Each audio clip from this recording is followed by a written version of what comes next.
우리 제가 아까 광고 시간에 말씀드렸는데 우리 권호건 집사님 아버님 별세하셔서 제가 주보에 권호건 집사님 부친께서 소천하셨습니다. 이렇게 기록을 해서 광고를 냈는데 오늘 아침에 제가 이렇게 다시 한번 예배를 준비하고 이렇게 그 주보를 확인하는 과정 가운데 이 소천이라는 단어가 무슨 뜻인가? 우리 그리스도인들이 많이 쓰는 단어인데 이 소천이라는 단어가 무슨 뜻인가 하고 찾았더니요. 국어 사전에 나오지 않는 단어입니다. 한문 사전에도 나오지 않는 단어입니다. 우리가 많이 쓰고 있는 이 소천이라는 단어는 그리스도인들만 쓰는 좀 새로운 단어로 알려져 있습니다. 신조라고 부르죠, 그죠? 부를 소자에 하늘 천자입니다. 그래서 원래 의미는 하나님께서 우리를 부르셨다. 그래서 우리를 불러가셨다라는 의미로 이 세상을 이제 별세하신 것, 세상을 떠나는 것을 별세라고 하듯이 하늘의 부름을 받은 것을 우리가 소천이라는 단어로 많이 사용을 했었습니다. 그런데 이렇게 자료들을 찾아보니까 그게 문법상 그렇게 싹 맞는 단어는 아니랍니다.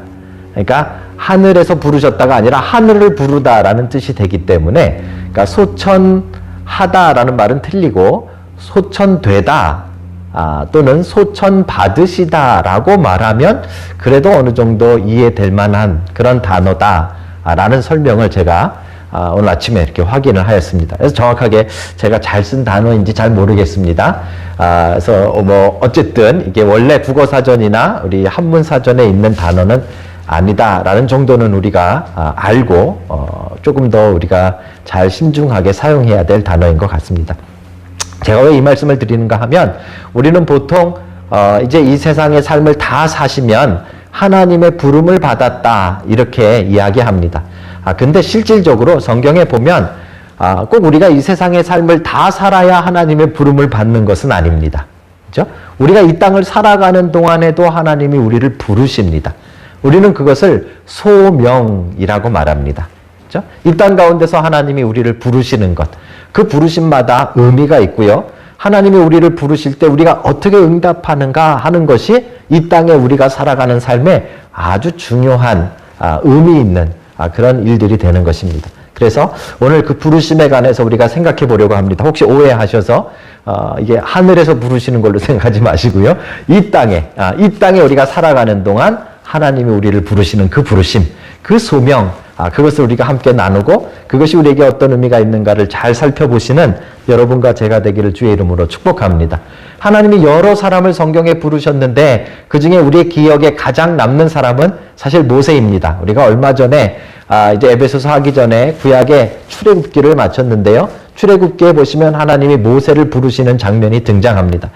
모세는 원래 애굽의 왕궁에서 입양되어 살던 사람이었습니다. 그런데 그가 자기의 백성인 자기와 같은 민족인 이스라엘 사람을 구원하기 위해서 그 사람을 괴롭히던 이집트 사람을 애굽 사람을 잘못 쳐서 죽게 되어지죠. 그렇죠?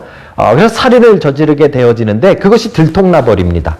그래서 모세는 그 길로 도망을 하게 되어지는데요. 그때가 나이가 40이었습니다.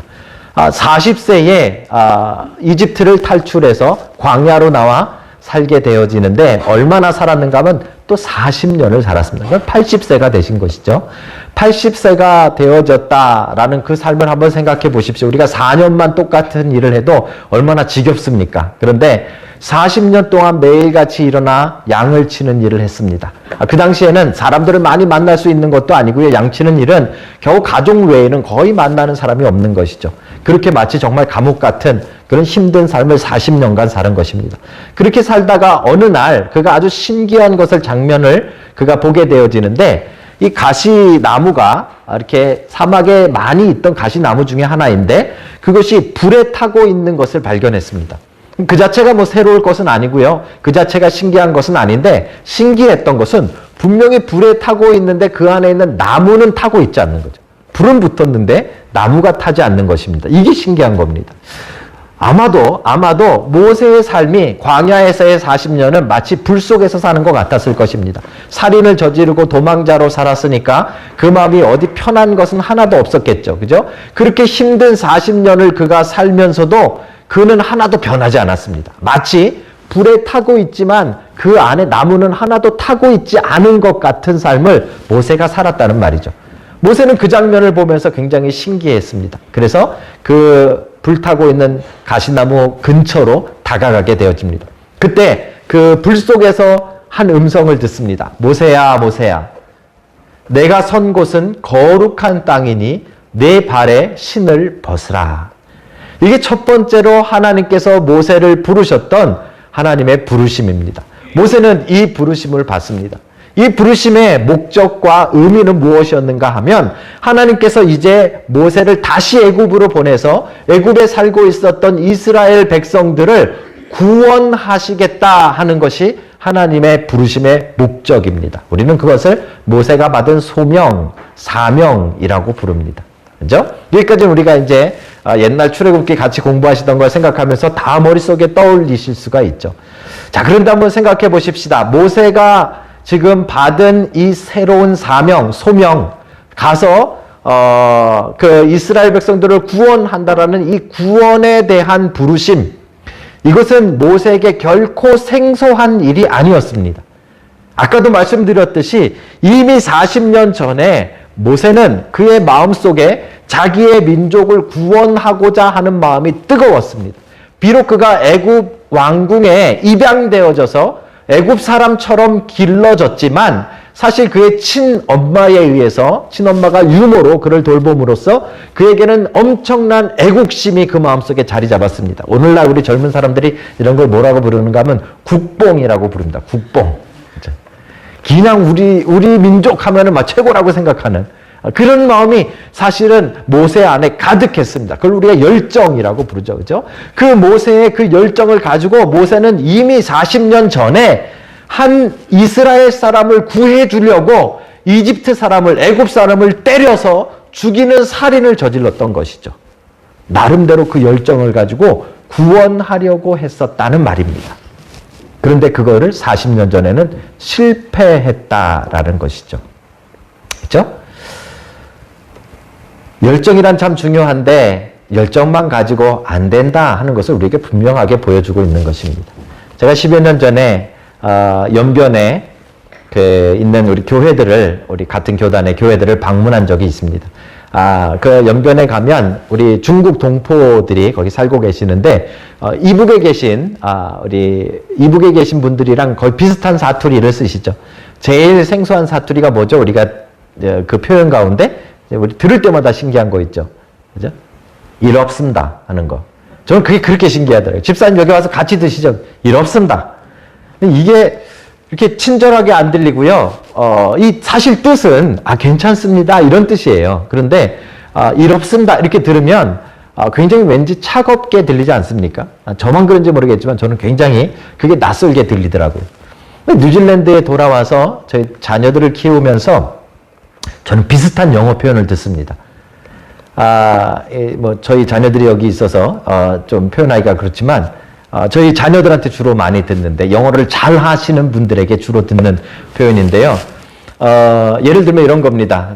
집에 이제 점심을 먹으려고 밥통을 열어봤더니 밥이 없어요.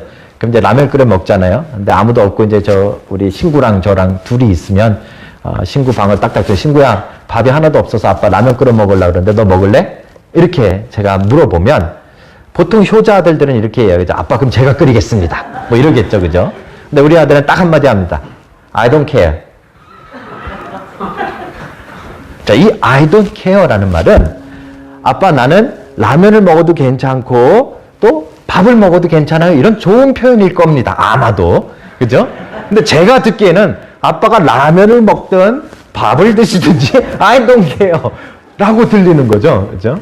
그래서 사실은 일 없습니다. 이거랑 I don't care랑 저는 굉장히 아직도 낯설고 좀 이렇게 뭐랄까 잘 받아들여지지 않는 표현입니다. 표현 자체로 보면 사실 하나도 틀린 표현이 아니고 가장 적절하고 정확한 표현임에도 불구하고 우리의 마음에 그렇게 썩 와닿지 않는 표현이죠. 왜 그런가 생각했더니요. 그 표현들 속에는 열정이 없습니다. 열정이. 그 표현들 속에는 자신이 거기에 그 일에 관해서, 그 사건에 관해서, 그 문제에 관해서 얼마나 적극적인가를 보여주는 표현이 없는 거죠. 그러니까 이 정적인 한국 사람들, 특별히 우리 이민 1세대들에게는 I don't care 들으면 이게 싸우자는 건가? 이렇게 들리지, 이게 괜찮다라는 말로 잘 안 들리는 경우들이 참 많다라는 것이죠. 열정은 그만큼 우리에게 중요합니다. 우리 인생에 열정이 없다면 정말 인생에 맛이 없는 것과 같습니다. 그래서 여러분들이 정말 저는 열정으로 가득한 사람들이 다 되기를 주의 이름으로 축복합니다. 그런데 하나님의 소명이 빠진 열정, 하나님이 부르시지 않은 그 열정, 그건 욕심이고 욕망이 되어진다는 것이죠. 그죠? 열정만 뜨겁다고 되는 것이 아니라는 말입니다. 모세는 그 뜨거운 열정을 가지고 사람을 죽였는데 그것으로 이스라엘을 구원하는 데는 실패했다는 말입니다. 그죠? 그 뜨거운 열정이 이제 오늘 하나님의 부르심을 통해서 나타날 때 이제 이스라엘 백성들을 애굽에서 구원해내는 구원의 도구가 되어지는 것을 우리는 봐야 됩니다. 우리에겐 열정이 필요하지만 열정보다 더 필요한 것은 하나님의 부르심입니다. 사랑하는 성도 여러분, 하나님께서 오늘 여러분들을 부르시는데 구원으로 부르십니다. 여러분뿐만 아니라 여러분 주변에 있는 사람들을 향한 구원을 위해서 여러분과 저를 부르고 계신 것입니다. 그 부르심에 올바로 응답할 수 있는 여러분과 제가 되기를 주의 이름으로 축복합니다. 하나님이 부르실 때 우리의 열정이 능력이 되어지는 것입니다. 그렇죠? 하나님의 부르심이 없이 우리의 열정만 가지고는 구원이 성취되어지지 않는다는 것 잘 기억하는 여러분과 제가 되기를 다시 한번 주의 이름으로 축복합니다.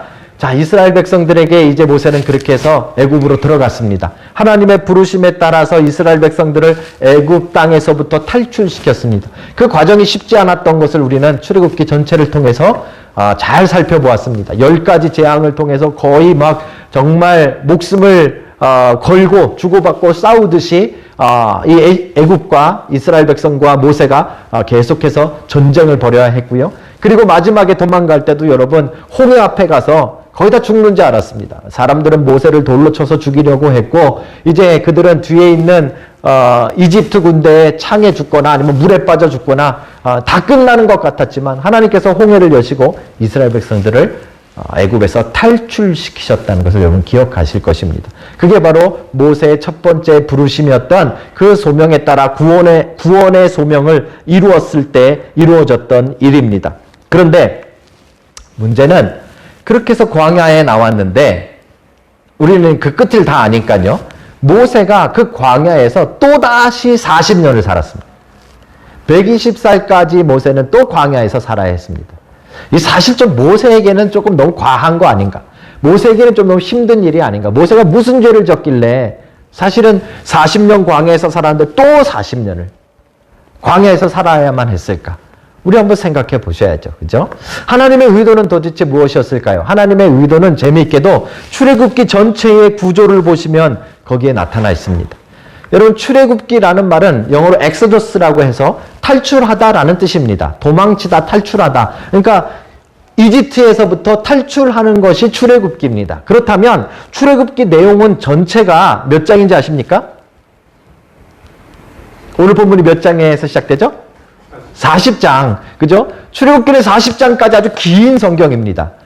그런데 진짜 이름 그대로 출애굽, 탈출하는 과정은 12장에 끝납니다.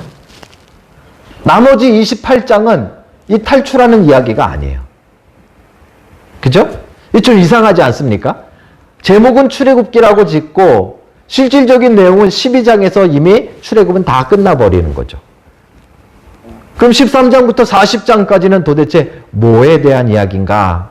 우리가 한번 생각해 봐야 되는 것이죠. 그렇죠? 자, 13장부터 마지막 장까지 나와 있는 가장 중요한 내용들은 십계명과 율법에 관한 내용들입니다. 그렇죠? 하나님께서는 이제 모세를 다시 부르십니다. 이 두 번째 부르셔서 이번에는 어디로 부르시는가 하면 시내산 꼭대기로 부르셔서 그 꼭대기에서 40일 동안 금식하며 하나님을 만나게 하십니다. 그 자리에서 하나님께서 모세에게 이제 십계명과 율법을 주시죠. 그렇죠? 그 내용이 이제 출애굽기 뒷부분에 다 기록되어져 있는 것입니다. 이게 무엇을 이야기하는가 하면 이제 하나님께서 모세에게 주셨던 그 구원이라는 그 사명은 애굽에서 탈출하는 게 다가 아니다 하는 것을 보여주는 것입니다.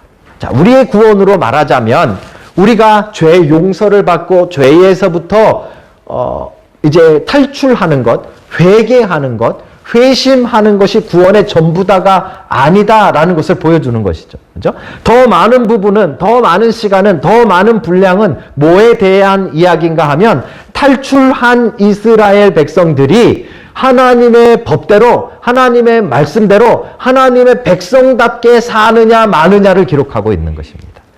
그래서 모세를 향한 두 번째 하나님의 부르심의 의도와 핵심은 무엇인가 하면 하나님의 백성대로 백성답게 살게 하시기 위함이다 하는 것을 볼 수 있는 것이죠. 이걸 우리는 신학적인 용어로 탈출하는 그 과정을 회심, 회개라고 부른다면 탈출해서부터 이제 하나님의 백성으로 살아가는 이 과정을 성화라고 부르는 것입니다. 구원이라고 말할 때 이 앞부분도 중요하지만 이 뒷부분은 더 중요하다는 사실을 우리는 꼭 기억해야 됩니다.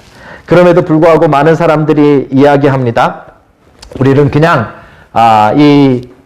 구원받은 그 사실만, 예전에 어떤 신앙적인 어떤 특별한 경험한 그 내용만, 그것만 기억하면서 본인이 아주 절실한, 독실한 그리스도인이라고 착각을 하는 것이죠. 목사님, 저는 10년 전에 성경도 일독했고요. 10년 전에 벌써 방언도 했고요. 저는 10년 전에 얼마나 뜨겁게 기도했는지 모릅니다. 저는 10년 전에 하나님 앞에 정말 제자 훈련도 다 했고요. 뭐 했고요.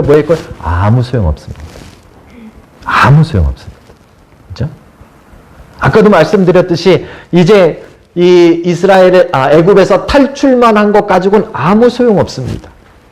그 다음에 지금 계속해서 이 과정 가운데 더 긴 시간, 나머지 40년은 뭐에 대한 시간인가 하면 어떻게 하면 하나님의 말씀대로 살아가느냐 하는 성화에 관한 이야기이기 때문에 그런 것입니다. 예를 들면 이런 것입니다. 여러분, 이 가로등도 없는 우리 58번 도로로 할까요? 58번 도로가 꼬불탕꼬불탕하게 달리는데 80km로 달려야 됩니다. 저도 밤에 운전할 때면요, 한 번씩 깜짝깜짝 놀랍니다. 자, 그런 데를 막 이렇게 달리는데 한 술 취한 아저씨가 거기서 이렇게 비틀비틀 거리면서 찾기를 걸어간다고 생각해 보십시오. 그리고 저쪽에서 오토바이가 온다라고 생각해 보십시오. 가만히 있겠습니까? 우리 효재 형제 가만히 있겠습니까? 가만히 안 있죠, 그죠? 그런 사람 보면 몸을 던져서 딱 구해낼 것입니다. 딱 구해낸 다음에 그 다음에 어떻게 합니까? 구하는 것까지는 좋죠. 그 다음에 하죠. 효재가 자, 이제 내가 당신을 구했으니 당신은 잘 사시오. 그리고 자기는 가버리면 이 사람은 어떻게 되죠? 다시 그 찾기를 또 비틀비틀 걸어다니다가 이번엔 오토바이가 아니라 트럭에 쳐서 죽을지도 모릅니다. 좀 제가 끔찍한 이야기를 해서 죄송합니다. 그죠? 뭘 말씀드리고자 하는가 하면 구원은 한 번 산란한 것에 대한 이야기가 아니라는 말입니다. 그 다음의 삶에 관한 이야기라는 것이죠. 그죠? 히브리서에 보면 이런 이야기가 있습니다. 6장 4절인데요. 한 번 빚을 받고 하늘의 은사를 맛보고 성령에 참여한 바 되고 하나님의 선한 말씀과 내세의 능력을 맛보고도, 우리가 볼 때 이거면 최고 아닙니까? 이거면 다 된 거 아닙니까? 이런 사람이면 무조건 죽으면 천국 가는 거 아닙니까? 그런데 맛보고도 타락한 자들은 다시 새롭게 하여 회개할 수 없나니 이는 그들이 하나님의 아들을 다시 십자가에 못 박아 드러내놓고 욕되게 함이라. 아직도 과거에 여러분들의 신앙을 자랑하십니까? 아직도 예전에 영접기도 한 번 한 거 가지고 지금 여러분들이 크리스찬이라고 착각하십니까? 구원은 그렇지 않습니다. 구원은 더 많은 시간, 더 많은 분량, 하나님의 말씀대로 치열하게 내 삶 가운데 살고 있는가에 대한 문제입니다. 지금 오늘 여러분들이 하나님의 말씀이 들리는지, 그 말씀대로 살 마음이 드는지, 그리고 실제로 그 말씀대로 여러분들이 살고 있는지, 그것이 구원에 관한 이야기입니다. 그렇지 않다면 우리는 하나님의 이 두 번째 부르심에 온전히 응답하고 있지 않은 것입니다. 사랑하는 성도 여러분, 하나님은 모세를 2번 부르셨습니다. 이 두 번째 부르심은 이제 탈출을 위한 부르심이 아니라, 구원을 위한 부르심이 아니라 이제 구원받은 백성이 어떻게 살아야 하는가에 대한 부르심입니다. 그래서 십계명과 율법에 관한 부르심입니다. 여러분들이 하나님의 말씀대로 살아가는 은혜가 있기를 주의 이름으로 축복합니다. 그게 하나님의 부르심에 응답하는 삶입니다. 오늘도 하나님께서 우리를 하나님의 말씀대로 살도록 점점 하나님 가까이 가는 삶을 살도록 부르실 때에 응답하는 여러분 되시길 주의 이름으로 축복합니다. 자, 마지막입니다. 하나님이 첫 번째로 모세를 부르셨을 때는 구원을 위해 부르셨고요. 두 번째로 부르셨을 때는 하나님의 백성답게 사는 말씀을 위해 부르셨습니다. 그럼 이제 부르심은 다 끝난 걸까요? 이제 하나님의 백성이 되어진 것일까요? 우리는 그 뒤의 이야기들을 한번 살펴보아야 합니다. 특별히 두 번째 부르셨을 때 출애굽기는 이 과정을 간단하게 기록하지 않고요. 아주 복잡하고 길게 기록하고 있습니다. 왜 그런가를 우리가 생각해 봐야 되는데요. 먼저 모세가 하나님의 두 번째 부르심을 받고 시내산 꼭대기에 올라가서 40일 금식을 하고 하나님이 주신 십계명 돌판 2개를 들고 내려왔을 때 어떤 일이 일어났죠? 이스라엘 백성들이 밑에서 우상 숭배하고 있는 것을 발견하죠. 그죠? 그래서 홧김에 그 돌판을 그냥 내려던져서 깨트려 버리고 거기서 이스라엘 백성들을 회개시키고 하나님의 말씀으로 돌아오는 그 일을 거기서 행했습니다. 자, 그리고 나서 끝난 것이 아니라 하나님이 또다시 올라오라 하시죠. 이 두 번째 부름은 그래서 2차례에 걸쳐서 올라가게 되어집니다. 다시 산 꼭대기로 올라가서 이제 하나님이 다시 모세가 40일을 금식 기도하고 다시 하나님이 주신 말씀과 돌판을 가지고 그가 내려온 다음에 그 다음에 기록들은 다 뭔가 하면 하나님이 부르셨을 때 십계명과 율법에 대한 이야기뿐만 아니라 한 가지 더 말씀하셨는데 성막을 짓는 이야기를 하셨습니다. 그래서 이제 두 번째 내려왔을 때는 처음부터 끝까지 성막을 어떻게 짓는가에 대한 이야기입니다. 한 35장부터 마지막 40장까지 출애굽기는 다 성막을 짓는 이야기로 기록되어져 있습니다. 그렇죠? 여기서 우리는 조금 주목해 봐야 될 아주 특별한 장면이 있습니다. 성막을 그렇게 열심히 하나님이 말씀하신 대로 지었습니다. 그런데 그 결과가 어땠는가 하면 오늘 여러분들 주보에 보시면 그 결과가 등장합니다. 주보를 한번 다시 보실까요? 구름이 회막에 덮이고 여호와의 영광이 성막에 충만하매. 자, 이거 아주 특이한 장면인데요. 지금까지는 하나님이 모세를 부르실 때 하나님이 모세를 산으로 부르셨습니다. 호렙산으로 부르셨죠. 불타는 가시나무가 있는 호렙산으로 부르셨습니다. 두 번째는 시내산으로 부르셨죠. 그죠? 그래서 시내산에서 백성들은 다 밑에 있고 모세만 그 꼭대기에 올라가서 40일 금식을 했던 것입니다. 아마 제가 볼 때 성경에 나오는 사람 가운데 가장 등산을 잘하는 사람을 뽑으라면 모세가 아닐까 생각합니다. 산을 거기 2번이나 올라갔다 내렸다 했으니까요. 그렇죠? 자, 그런데 이제 더 이상 산 위로 부르시는 것이 아닙니다. 하나님이 모세를 만나기 위해서 성막을 짓게 하시고 하나님이 산 아래로 내려오시는 겁니다. 지금 그 장면을 그리고 있는 것이 구름이 회막에 덮이고 여호와의 영광이 성막에 충만함에 하나님의 임재하심이 이제 밑으로 내려오신 것입니다. 이게 나중에 우리 성육신이라는 말로 이제 설명되어지죠. 예수님께서 육신을 입고 우리 가운데 오신 것과 지금 성막이 완성되어져서 하나님께서 이제 산 위가 아니라 산 아래 이스라엘 백성들을 만나러 내려오시는 것은 같은 이야기라는 말입니다. 그렇죠? 그래서 성막은 곧 예수 그리스도의 몸이라고 예수님이 나중에 설명해 주시는 것입니다. 잘 보십시오. 그렇게 하나님의 임재하심이 이제 땅으로 내려왔으니까 모세가 하나님을 산에 올라가지 않고 거기서 만날 수 있게 됐습니다. 그런데 성경은 그렇게 기록하고 있지 않습니다. 다시 한번 보십시오. 구름이 회막에 덮이고 여호와의 영광이 성막에 충만하매 모세가 회막에 들어가니 이렇게 안 돼 있고요. 모세가 회막에 들어갈 수 없었으니 이 장면을 좀 주목해서 보셔야 됩니다.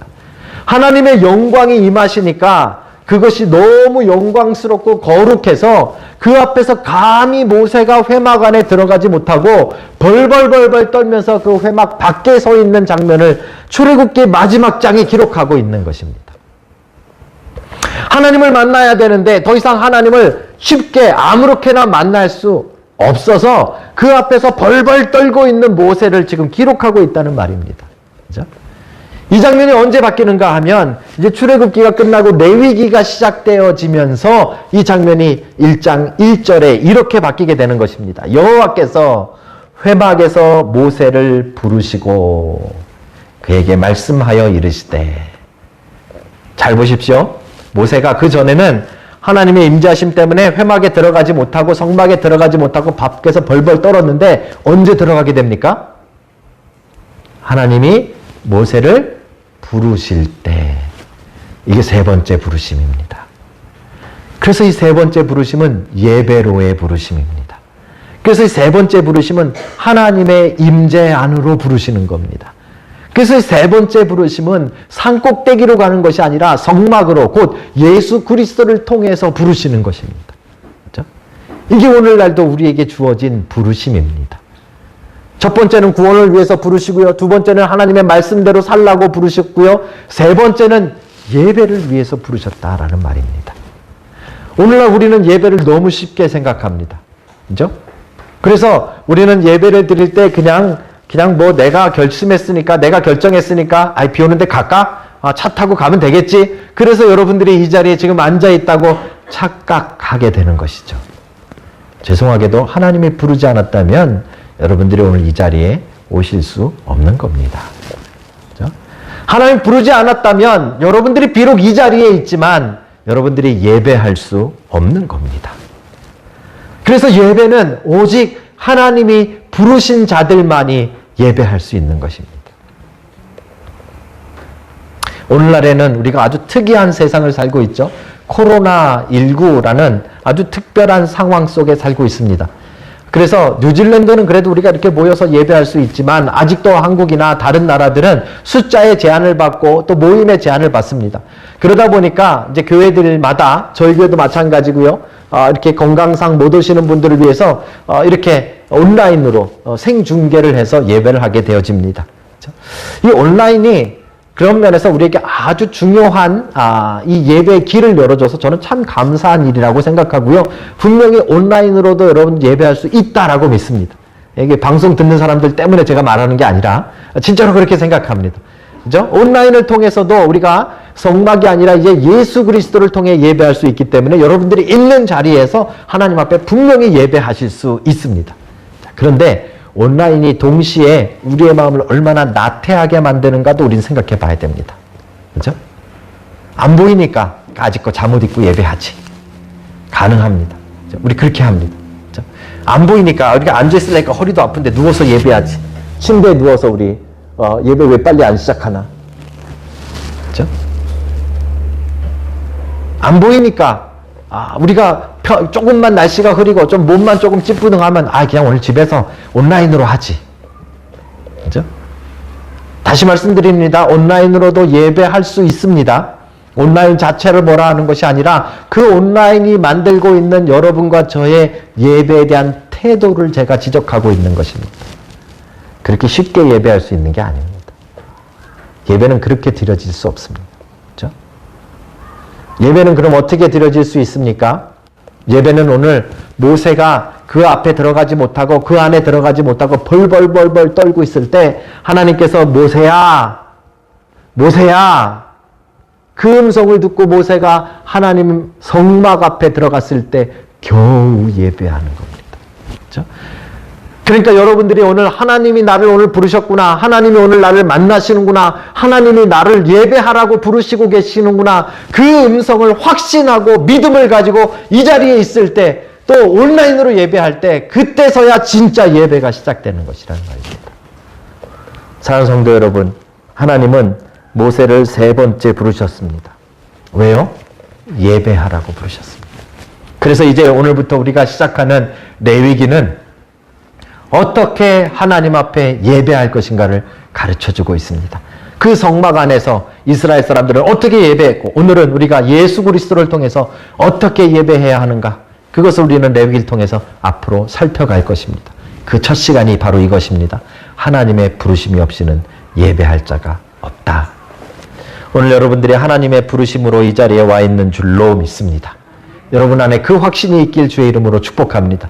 그렇기에 죄 많은 우리들 일주일 동안 우리의 삶을 돌아볼 때 사실 하나님 앞에 설 수 없는 벌벌 떨 수밖에 없는 죄인들이지만 그리스도의 보혈로 말미암아 우리를 부르셔서 우리가 감격스럽게, 우리가 감사하게, 우리가 은혜스럽게 이 자리에 앉아서 하나님의 얼굴을 감히 바라보고 하나님이 이 자리에 계시다고 믿고 예배하게 되어지는 것이죠.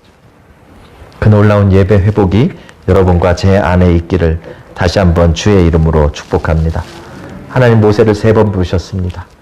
그래서 첫 번째는 구원을 위해 부르셨고요. 두 번째는 말씀을 위해 부르셨고요. 세 번째는 예배를 위해 부르셨습니다. 그래서 오늘날 하나님의 백성이 누구냐라고 말을 한다면 구원받은 백성이요, 말씀대로 사는 백성이요, 예배하는 백성이다 라고 말할 수 있는 것이죠. 여러분들이 이 하나님의 부르심에 온전히 반응하는 믿음의 자녀들이 다 되시길 주의 이름으로 축복합니다.